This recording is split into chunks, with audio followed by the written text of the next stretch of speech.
ಕೋಲಾರದ ಕೋಲಾರಮ್ಮ ದೇವಾಲಯದಲ್ಲಿ ನವರಾತ್ರಿ ಪ್ರಯುಕ್ತ ಭಕ್ತರಿಗೆ ವಿಶೇಷ ಪೂಜೆ ಮತ್ತು ಪ್ರಸಾದ ವಿನಿಯೋಗ.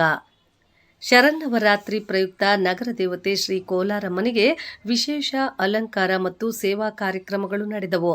ಈ ಸಂದರ್ಭದಲ್ಲಿ ಕೋಲಾರ ನಗರಸಭಾಧ್ಯಕ್ಷರಾದ ಲಕ್ಷ್ಮೀದೇವಮ್ಮ ರಮೇಶ್ ರವರು ಮಾತನಾಡಿ ದಸರಾ ಮತ್ತು ಶರನ್ನವರಾತ್ರಿಯ ಶುಭಾಶಯಗಳನ್ನು ತಿಳಿಸಿದರು.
ಯಾಕಂದ್ರೆ ದೀಪಕ್ಕ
ನಮಸ್ತೆ, ಎಲ್ರಿಗೂ ನಮಸ್ಕಾರ. ನಾನು ಕೋಲಾರ ನಗರಸಭೆ ಅಧ್ಯಕ್ಷರು ಲಕ್ಷ್ಮೀದೇವಮ್ಮ ಅಂತ. ಇವತ್ತು ಕೋಲಾರಮ್ಮ ದೇವಸ್ಥಾನದಲ್ಲಿ ದುರ್ಗಾಷ್ಟಮಿ ಪ್ರಯುಕ್ತ ಪೂಜೆ ನಡೀತಾ ಇದೆ. ಈ ಒಂದು ನವರಾತ್ರಿಯಲ್ಲಿ 9 ದಿವಸ ನಾವು ನಿಂಬೆಹಣ್ಣು ದೀಪ ಹಚ್ಚಿದ್ದೀವಿ. ಕಾಮನ್ ಆಗಿ ಎಲ್ಲರೂ ಶುಕ್ರವಾರ ಹಚ್ತಾರೆ. ನವರಾತ್ರಿಯಲ್ಲೂ ತುಂಬಾ ವಿಶೇಷ ಅಂತ ಅಂದ್ಬಿಟ್ಟು 9 ದಿವಸ 11 ದಿವಸ ಯಾವ ತರ ನವರಾತ್ರಿ ಬರುತ್ತೆ ಆ ತರ ದೀಪ ಹಚ್ತಾರೆ. ತುಂಬಾ ಒಳ್ಳೇದು ಈ ತರ ನಿಂಬೆಹಣ್ಣು ದೀಪ ಅಮ್ಮನವರಿಗೆ ಹಚ್ಚಿದ್ರೆ ಎಲ್ರಿಗೂ ಒಳ್ಳೇದಾಗ್ಲಿ. ನಾಡ ಹಬ್ಬ ದಸರಾ ಹಬ್ಬದ ಪ್ರತಿಯೊಬ್ಬ ನಾಗರಿಕರಿಗೂ, ನಾಡ ಪ್ರತಿಯೊಬ್ಬ ಜನರಿಗೂ ಎಲ್ರಿಗೂ ತಲುಪಲಿ ಶುಭಾಶಯಗಳು. ಕೋಲಾರಮ್ಮ ತಾಯಿ ಎಲ್ರಿಗೂ ಒಳ್ಳೇದು ಮಾಡಲಿ. ಚಾಮುಂಡೇಶ್ವರಿ ತಾಯಿ ಎಲ್ರಿಗೂ ಒಳ್ಳೇದು ಮಾಡಲಿ. ನಾಡಿನ ಸಮಸ್ತ ಜನತೆಗೂ ದಸರಾ ಹಬ್ಬದ ಶುಭಾಶಯಗಳು.